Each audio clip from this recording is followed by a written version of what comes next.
Un altro modo di giocare negli anni della mia fanciullezza, quindi parliamo degli anni 60, era andare nelle case che avevano le stalle dell'amico, la cui famiglia aveva una stalla, magari anche una stalla con tanti animali e quindi con un grande fienile. Quindi era andare a giocare nei fienili.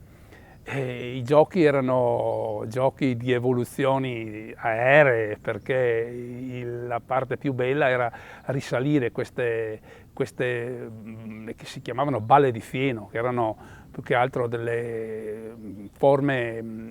di parallelepipedo intassate che andavano alto e noi le risalivamo come salire magari una scalinata e poi ci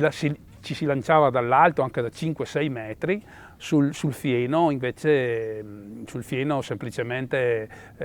raccolto, quello che era così pronto da dare alle mucche e quindi non imballato. Ed era un gioco un po' così, perché alle volte anche provocavamo le ire del papà o dello zio che badavano agli animali, perché schiacciavamo tutto il fieno, insomma rovinavamo così le derate alimentari per le mucche, no? E ricordo anche che prima di fare queste cose ci accertavamo con tanta attenzione che tra il fieno, che magari era ammucchiato in mucchi anche grandi, non ci fossero tipo sotto dei rami o qualcosa che poteva farci male. E, e anche questo gioco era un'occasione per ritrovarci, perché ci ritrovavamo in 5, 6, 10 ragazzini ed era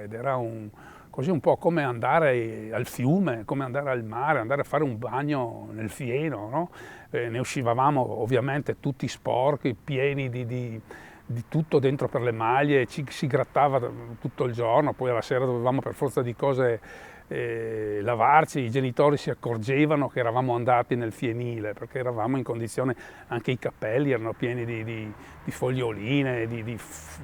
rametti e quindi un grattarsi veramente era una cosa